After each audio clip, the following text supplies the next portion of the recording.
Estamos conversando con el doctor Germán Small Arana, decano de la Cuatricentenaria Universidad Mayor de San Marcos y jurista especialista en Derecho Penitenciario.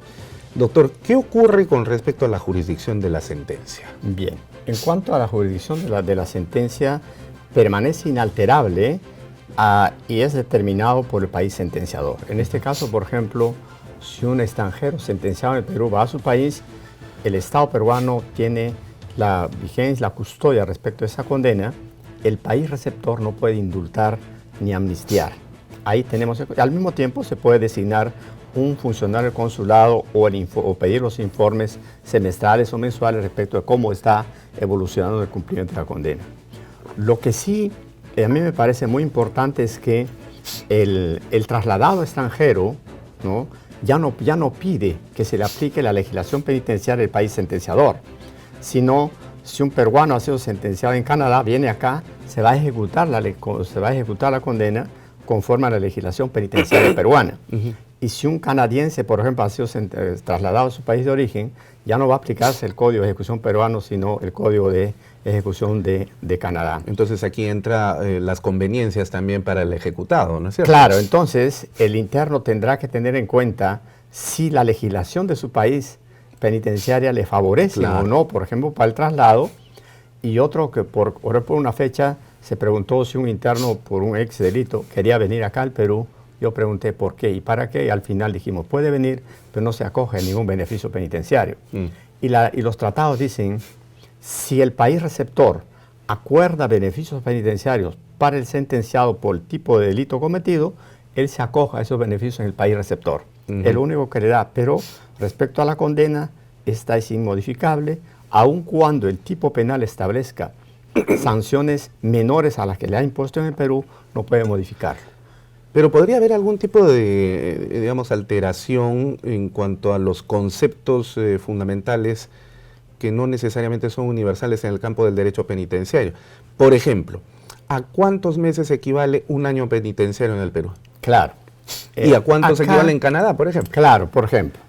Acá la gente tiene una errónea percepción respecto a la redención de pena por el trabajo. Entonces, esta es una concepción que viene ya desde el Código de 1924, que era lo único que establecía del artículo 58 al 64 la liberación condicional. Entonces decía, un sentenciado de pena de prisión o penitenciaría al cumplir 2/3 partes de la condena se podrá acoger a la liberación condicional. Así es. Y consideraron que el año pues, se podía determinar como 8 meses, porque 2/3 partes de un año de 8. Eso no es cierto. Entonces, hay delitos en los que no hay ahora beneficios penitenciarios y por lo tanto el año judicial es de 12 meses. Para determinados tipos penales ahora ha cambiado nuestra legislación, es muy mutante, muy cambiante en este caso. Por ejemplo, ya tenemos en redención de pena 2x1, tenemos 4x1, 5x1, 6x1, 7x1. Esto ya en función al tipo penal que ha transgredido o cometido y en función a la gravedad o la lesividad por el delito que ha infringido el interno. Pero lo que sí estamos de acuerdo es que, por ejemplo, en el caso de la semilibertad y libertad condicional también se ha modificado hace 2 años con la ley 1296, indicando de que el interno ahora se puede acoger a estos beneficios a través del cumplimiento de 1/3 de la condena. 1/3 de una pena de 5 años será 20 meses, a los 20 meses. Y si tiene una redención de 3 meses, él podrá hacer a los 17 meses en semilibertad. Ese es el adicional que le da al cumplimiento de la pena, la redención de la pena. Pero además, la última legislación nuestra dice que el interno para acogerse debe estar ubicado en un régimen. El régimen es la forma de vida o la forma de alojamiento que tiene el interno o la forma de tratamiento que va a tener el interno al interior del establecimiento penitenciario para producir la rehabilitación. Y dice, siempre que se ubique en el régimen mínima o mediana, podrá ser al tercio.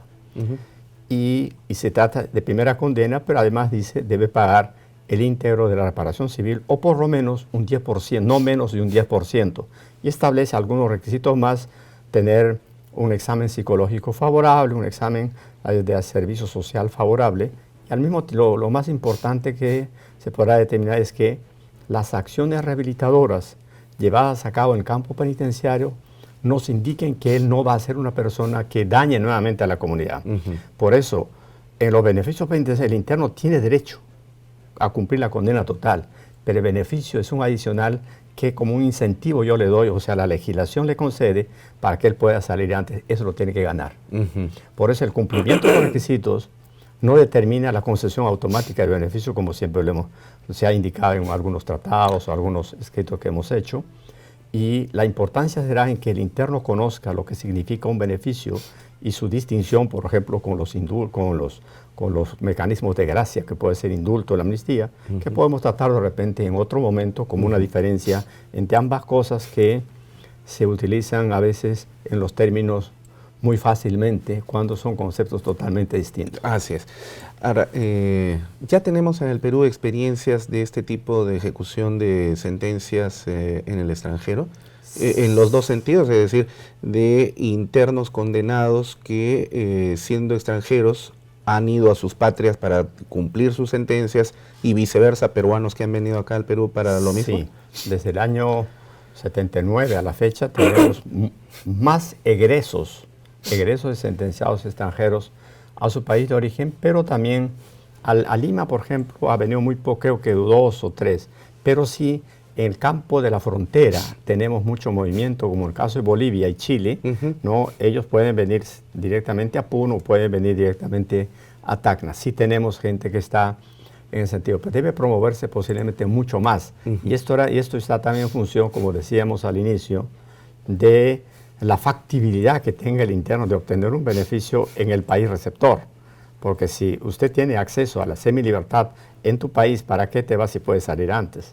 Pero también el convenio indica que el interno puede ser trasladado no solamente para cumplir estrictamente la pena ya impuesta, pero también puede ser en el caso de los sentenciados que estén con semilibertad o libertad condicional, o sea, con mecanismos de prelibertad. Este es un excelente mecanismo que habría que promoverlo y sin embargo los países que tienen mucho más interno como Colombia no tenemos tratado para cumplimiento de sentencias. Habría que promover este mecanismo. Claro. ¿Eso le corresponde al Ministerio de Justicia? Claro, lo promueve el Ministerio de Justicia a través del gobierno, ¿no? Ahora, ¿en qué casos no es posible el traslado de los sentenciados?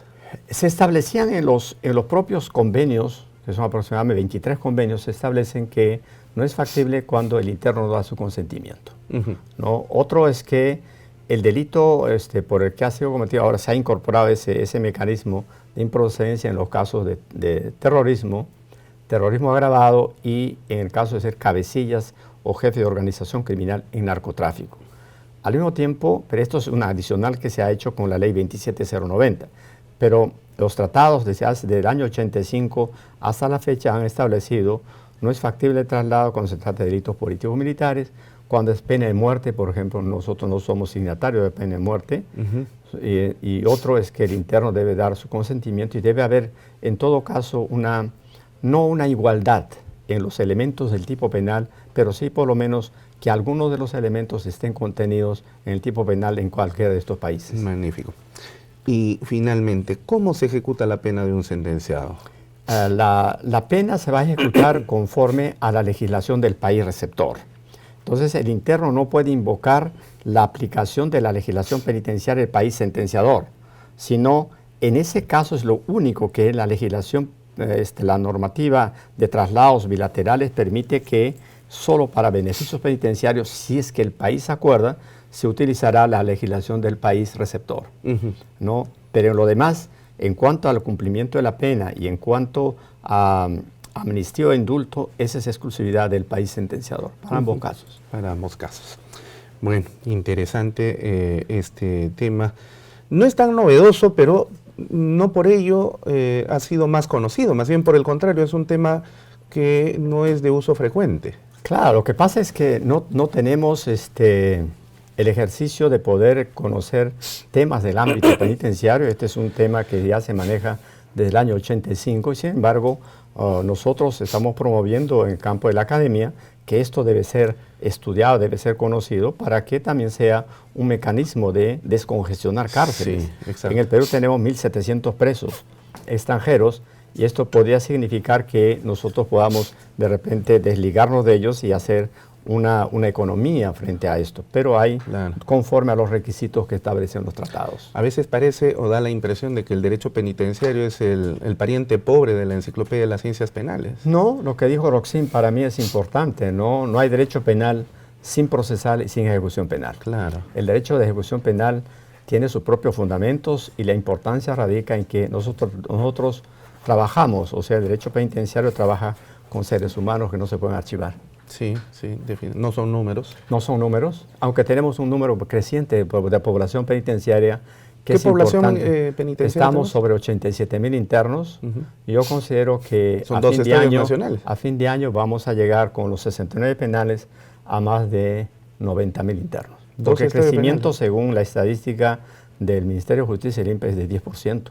Es que todas las normas que se han dado en estos 10 últimos años son normas prohibitivas para beneficios penitenciarios, que son egresos normales del establecimiento penitenciario, y calificando los beneficios conforme al tipo penal están negando muchos beneficios penitenciarios. Habría que hacer una revisión total de la legislación que vincula el tipo penal con los beneficios penitenciarios. Sí, es que también hay una alarma social en el sentido de que, porque en el imaginario colectivo de la ciudadanía se piensa a veces que la cárcel debe ser la mazmorra en la cual debe terminar pudriéndose el que mató, el que violó o los que están generando la inseguridad ciudadana de la que padecemos constantemente. Pero la cárcel no es eso. Claro, la cárcel es el centro de reclusión donde se puede realizar la rehabilitación mediante mecanismos terapéuticos de carácter social, de carácter psicológico, médico, etc. La cárcel no puede ser un depósito de personas como ocurre actualmente, donde se degrade cada día más. No son campos de concentración. Exacto. Entonces, también, si hablamos de seguridad ciudadana, la cárcel debe ser un lugar al que hay que tener la atención, porque la seguridad ciudadana a veces se está radicando ahí. Por eso consideramos que hay que dar más importancia, y las universidades deben dar más importancia al campo penitenciario, y hay universidades que no tienen el estudio del derecho penitenciario, mucho menos de la ejecución penal, que es importante, ¿no? Lamentablemente. Y hablando de universidad, nuestra decana, nuestra universidad querida, histórica, Nacional Mayor de San Marcos, está de aniversario. Están cumpliendo 467 años. 67 años. Quiero yo aprovechar y robarte un poco de espacio para saludar a mi alma mater y a la Facultad de Derecho, al que represento ahora, que cumple este 12 de mayo 466 años, llena de gloria, joven y llena de espíritu. Así es que invocamos a todos los sanmarquinos a acompañarnos el día 12 en la sesión solemne que se va a realizar en la casona de San Marcos y en el pasacalle institucional, que será en la tarde por el centro de Lima. Magnífico. Y usted, por supuesto, va a estar adelante de la Facultad de Estaremos Derecho. ahí nosotros, como hemos estado ayer también en el pasacalle interno. ¿Cuántos años ya en la facultad como profesor? 26 años. 26 años. Ahí vamos. De una muy fructífera labor. Ojalá. Tenemos todavía tiempo para trabajar en la academia y trabajar hasta el 2020, pero que invocamos también que el Estado se preocupe por las universidades nacionales en cuanto a su economía, para mejorar una serie de laboratorios y para mejorar también las pasantías y la discusión de temas que necesitan mayor aporte del Estado. Claro que sí. Apreciado doctor Germán Small, le agradecemos muchísimo por esta entrevista.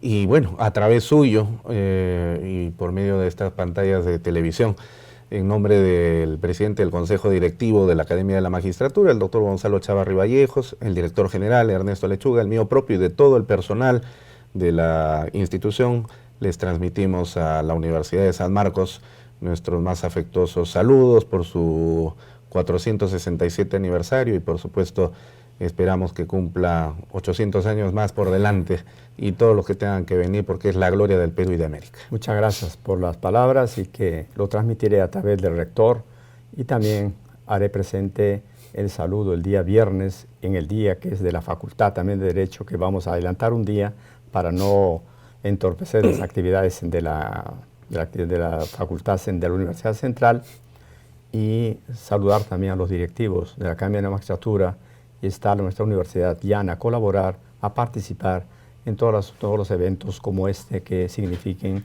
transmitir conocimiento y hacer academia para la comunidad que tanto necesita. Muchas gracias.